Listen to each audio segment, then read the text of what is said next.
Everyone says they want someone emotionally intelligent until they actually meet one. Then they jump ship.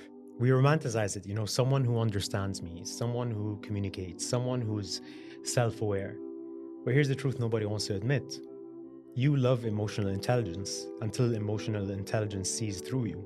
Because, emotionally intelligent people don't just listen, they notice patterns, they notice inconsistencies, they notice tone shifts, they notice avoidance, they notice manipulation, even, the subtle kind you don't think anyone catches. Everyone loves emotional intelligence when it comforts them, when it gives them empathy, when it understands their trauma, when it validates their feelings, when it makes them feel safe. But emotional intelligence isn't just soft, it's sharp, it's uncomfortable, it's a mirror. And that's where most people break, because emotional intelligence will call you out, gently but directly. It'll say things like, why did you shut down instead of communicate? And why did you twist my words? And that wasn't miscommunication, that was avoidance. And that wasn't a joke, that was gaslighting.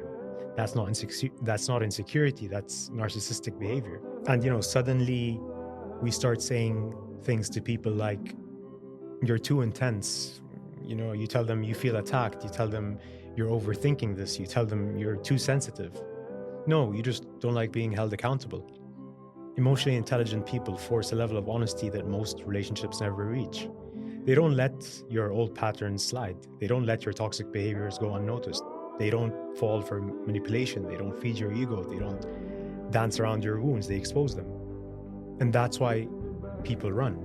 Not because emotional intelligence is overwhelming, but because it disrupts their avoidance, their denial, their ego, their narratives, their control.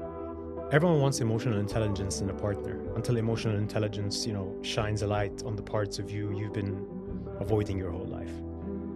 That's the real reason people say it's too much. No one has to go that deep. Why can't we just move on? Because real emotional intelligence doesn't just love you, it reveals you. And most people aren't ready for that.